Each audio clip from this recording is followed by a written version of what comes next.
Wait, people have to make an intro for these things?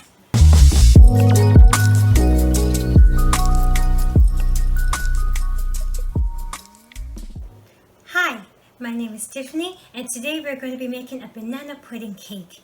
Now, what is banana pudding exactly? Well, it's a classic dessert that's normally served in a trifle dish, which features a vanilla custard base with some sliced bananas in the middle and topped with some whipped cream and crushed nilla wafers. But today, we're going to be remixing those flavors and transforming it into a sheet cake for a cake that's not only easy to make and has the same great flavors found in the classic dessert, but it's also really fun to make as well and also fun to look at. So, this cake features a banana flavored cake with a fresh banana custard in the middle and topped with some whipped cream cheese frosting. And instead of topping it with some sliced bananas and nilla wafers like you will find in the classic dish, today we're going to be turning this cake into a flat cake and topping it with some fresh fruit instead. So stick around and I will show you exactly how to make this cake. And if you're not already subscribed to my YouTube channel, don't forget to hit the like button and then click the subscribe button, and don't forget the notification bell to be notified whenever I make a new short or reel or video. So what I have here is my dry ingredients. I had made this in advance. So in here I have two types of flour, one of which is cake flour, which will help add tenderness and fluffiness to cake, and the other one is all-purpose flour, which will help add some stability to the cake. I also have my spices in here and some leaveners as well, and I also have some crushed vanilla wafers to give it that authentic banana pudding taste. Now, because I tend to be very slow in the kitchen when it comes to making things, I highly recommend you to do your prep work in advance so that not only things move by more quickly, but you also have a peace of mind and things go by more smoothly and efficiently. And for myself, I also find that prep work really helps me out as well, because it also helps improve my speed and things go by more quickly for me. So I'm going to sift this into a separate bowl and set that aside while I go ahead and whip up the rest of my ingredients. To get started, you're going to finely ground some nilla wafers. Finely grind some nilla wafers inside a food processor or by hand until they resemble fine crumbs. Once your nilla wafers have been ground, add them to the rest of your dry ingredients and sift together in a large bowl. You may have large pieces of nilla wafers left behind, especially if you have ground them by hand, so just carefully add them to the bowl and just mix until combined. Set aside your dry ingredients and prepare your baking pan. Add some parchment strips to the pan to help make it easier to lift the cake out of the pan once baked. Grease your pan with some melted butter to help prevent the cake from sticking to the pan. Mash your bananas, cream your butter and sugars, and then add the mashed bananas into the butter mixture and mix until fully combined. Oh, I forgot to mention that the entire time you're mixing this cake, it will be on medium speed. Anyways, add in your vanilla and your eggs one at a time and mix until fully incorporated. Finally, add in your wet and dry ingredients, alternating between the wet and dry in 3 installments, beginning with the milk and ending with the dry mixture, and mix until combined. But be careful not to overmix or the cake will become too tough. Pour the cake mixture into the prepared pan and place inside a preheated oven set at 350 degrees Fahrenheit or approximately 177 degrees Celsius.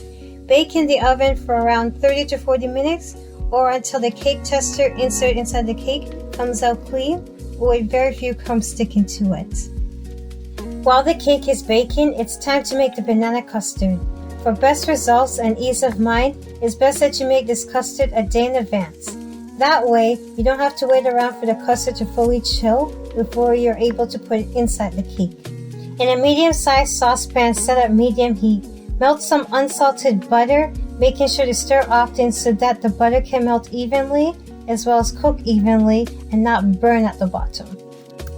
As the water evaporates from the butter, you will begin to see milk solids. Continue to cook until said milk solids have turned into a beautiful golden brown color. Once the milk solids have browned, pour into a heat-safe container and set aside in the fridge to chill until ready to be used in the custard. In this bowl, I already have my sifted cornstarch and some granulated sugar. So let's add in some cinnamon, ground cloves, a little bit of salt, and your light brown sugar.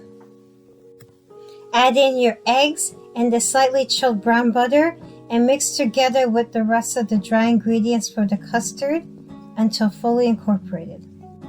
Mash yet another ripe banana and add it to the cornstarch mixture. Heat up some milk and heavy cream over medium heat until fully warmed, and then add some of this heated milk into the egg mixture to temper it. Add the tempered egg mixture back into the pot with the rest of the milk and cook over medium heat for around 3 minutes or until the custard has thickened. Once the custard has thickened, pour into a large bowl and add in your extracts and some banana extracts. If you do not have any banana extract, banana liqueur is a fine substitute and also very flavorful at that too. Don't worry about the alcohol content inside the banana liqueur if you're using it, you guys. The alcohol will completely evaporate, so it's completely safe to use even for younger audiences. Pour the banana custard inside a large heat-safe container and add some plastic wrap on top to prevent a skin from forming on the top of the custard. Chill the custard in the fridge for at least 4 hours or overnight.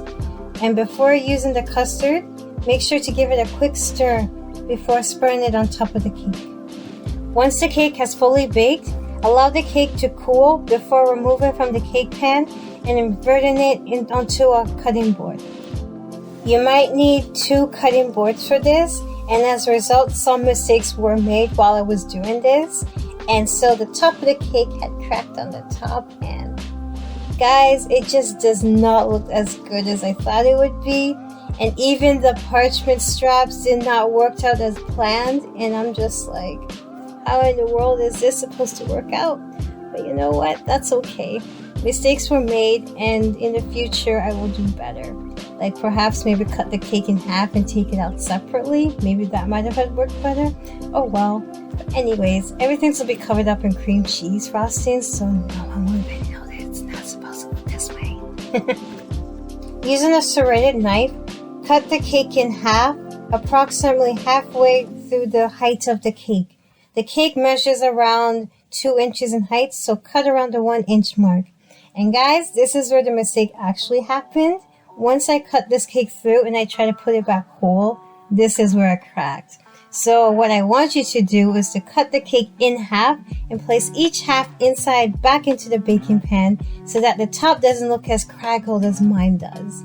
But if you want to be big and bad and try and attempt to put the whole cake back in yourself without any mistakes, then you do you, boo. Fill the center of the cake with the banana custard and spread it evenly over the entire top of the cake. And then add the top half of the cake back on top of the custard and allow it to chill for an hour before preparing your cream cheese frosting. To make the cream cheese frosting, you're going to mix together some cream cheese, butter, and some sifted powdered sugar and mix together on medium heat until light and fluffy. Add in the heavy cream, your salt, and your vanilla bean extract and mix together until fully combined and the cream cheese has become smooth. Spread the cream cheese frosting over the entire top of the cake, over the entire top of that craggly ass cake. I swear to God, nobody will even notice the difference. Trust me, the cake will still be just as delicious. And if for some reason your cake is still super smooth when you're spreading this, please tell me how you do it. Like, I envy you. I want to know your secrets so bad. But yeah, just spread that cream cheese frosting over the entire top until it's fully covered with that goodness. Once the cream cheese frosting has been added to the cake, chill the cake for another hour before adding in your toppings. Traditionally, you would top this cake off with some sliced bananas and some nilla wafers. But because I would like to make you guys a flat cake today, I'm going to be instead topping it with some sliced strawberries and some raspberries. Yes, I do understand that it's a little late to make it for Canada Day, but that's okay. You could just take this video in mind for next year. And plus, because it is summer, we can still make this cake anyways because it's still pretty festive, and plus the flavors go really nicely with the bananas. You could also instead add in some blueberries if you wish, if you want to make an American flat cake. But because I am Canadian, I'm instead only going to be using the red berries shown here. To finish off the banana pudding cake using the flat cake variation, add some fresh raspberries on top while making sure to wash them and pat them dry before adding them to the cake. As you can see here, I've arranged the fresh raspberries on the sides to make the border of the Canadian flag. Finally, cut up some fresh strawberries while making sure that they have been cleaned and the tops removed, and arrange them accordingly to make the leaf portion of the flag. I tried my best here to slice the strawberries as thin as possible and to arrange the strawberries accordingly into a leaf shape and to make it look as realistic as possible. I mean, I did have my phone handy next to me so that I kind of had an idea what the Canadian leaf is supposed to look like. And while it's not perfect, I think I did a pretty good job here, you guys. Once you have finished decorating, your flag cake is now complete. And there you have it, the completed banana pudding cake.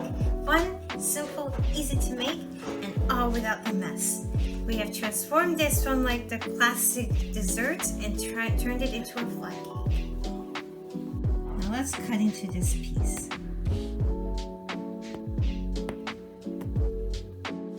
While the cake itself may not be perfect thanks to my royal screw-up from earlier, at least the cake still looks pretty good. And check out the sides, you guys. Banana custard throughout. You know you're in for a real treat with this cake. Now let's take a bite of this, shall we?